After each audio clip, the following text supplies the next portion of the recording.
السلام علیکم ورحمۃ اللہ وبرکاتہ۔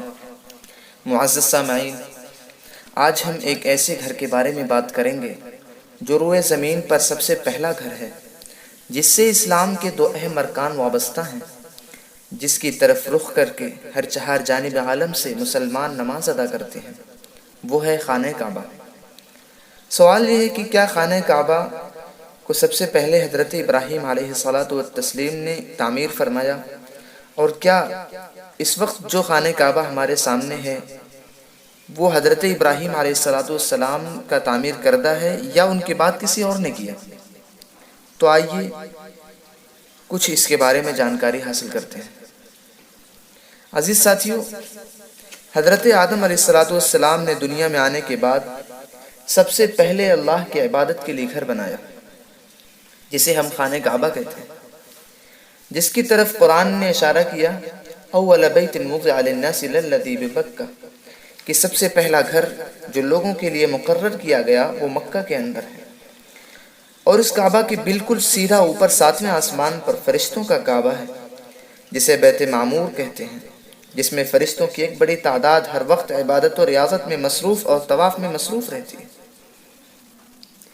بہرحال حضرت آدم علیہ الصلاۃ والسلام کے بعد حضرت نوح علیہ الصلاۃ والتسلیم کا زمانہ آیا، اور ان کی قوم پر ایک زبردست طوفان بشکل عذاب آیا، جس کی وجہ سے خانہ کعبہ کی دیواریں منہدم ہو گئیں اور رفتہ رفتہ اس کے اثرات مٹ گئے۔ حالات بدلتے گئے، وقت گزرتا گیا، یہاں تک کہ حضرت ابراہیم علیہ الصلاۃ والسلام کا زمانہ آیا۔ حضرت ابراہیم اور حضرت آدم علیہ الصلاۃ والتسلیم کے درمیان ایک لمبا فاصلہ ہے، ایک طویل مدت ہے۔ چنانچہ اللہ تبارک و تعالیٰ نے خانہ کعبہ کی نشاندہی فرمائی اور حضرت ابراہیم علیہ الصلاۃ والسلام کو خانہ کعبہ دوبارہ تعمیر کرنے کا حکم دیا۔ چنانچہ حضرت ابراہیم خلیل اللہ اور اسماعیل ذبیح اللہ علیہ الصلاۃ والتسلیم نے بحکم خداوندی خانہ کعبہ کی دوبارہ تعمیر فرمائی۔ اس کے بعد کسی حادثے میں پھر خانہ کعبہ کی دیواریں منہدم ہوئیں، تو جرہم نامی ایک قبیلہ تھا، اس نے بنائے ابراہیمی پر اس کی تعمیر دوبارہ کی۔ اس کے بعد عمالقہ، جو حضرت موسیٰ علیہ الصلاۃ والسلام سے قبل ایک قوم گزری ہے، اس نے تعمیر کیا، اور وہ عمارت باقی رہی، اور اسی حالت پر خانہ کعبہ رہا یہاں تک کہ بعثت نبوی سے قبل زمانہ جاہلیت میں ایک مرتبہ مکے میں زبردست سیلاب آیا، جس میں کعبہ کی دیواروں کو زبردست نقصان پہنچا، تو قریش نے اسے دوبارہ بنانے کی خواہش ظاہر کی۔ لیکن غور کیجئے، اس زمانے میں بھی جب کہ برائیاں بالکل عام ہو چکی تھیں، اس وقت بھی خانہ کعبہ کی عظمت ان کے دلوں میں راسخ تھی۔ چنانچہ انہوں نے فیصلہ کیا کہ جو مالوں میں سب سے اچھا اور طیب ہوگا، اسی مال سے ہم یہ گھر بنائیں گے۔ لہٰذا پیسوں کی قلت کی وجہ سے بنا ابراہیمی پر خانہ کعبہ کی تعمیر نہ ہو سکی، اس لیے قریش نے خانہ کعبہ کا ایک حصہ اس سے الگ کر دیا۔ جی ہاں، آج ہمارے سامنے جو خانہ کعبہ، اس کے بغل میں ایک چھوٹی سی دیوار ہے جسے حطیم کہا جاتا ہے، وہ بعد میں بنائی گئی ہے۔ اس کا یہ مطلب ہے کہ حضرت ابراہیم علیہ الصلاۃ والسلام نے اسے بھی شامل کیا تھا، لیکن تنگی اسباب اور قلت مال کی وجہ سے قریش نے اسے الگ کر دیا۔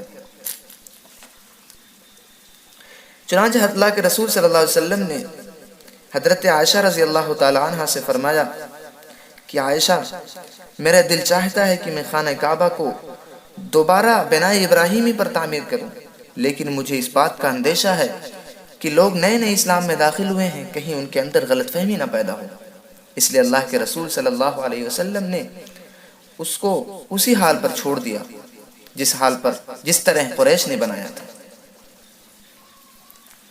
لیکن یہ بات حضرت عائشہ رضی اللہ تعالی عنہ کے بھانجے حضرت عبداللہ بن زبیر کو معلوم تھی، چنانچہ انہوں نے نبی پاک علیہ الصلاۃ والسلام کی خواہش کے مطابق اور بنائے ابراہیمی کے مطابق خانہ کعبہ کو دوبارہ منہدم کر کے پھر سے اسے تعمیر کیا۔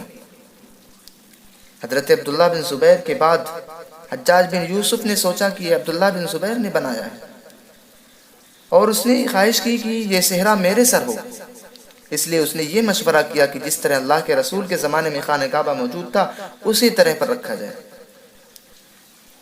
چنانچہ اس نے پھر ویسے ہی تعمیر کر دیا۔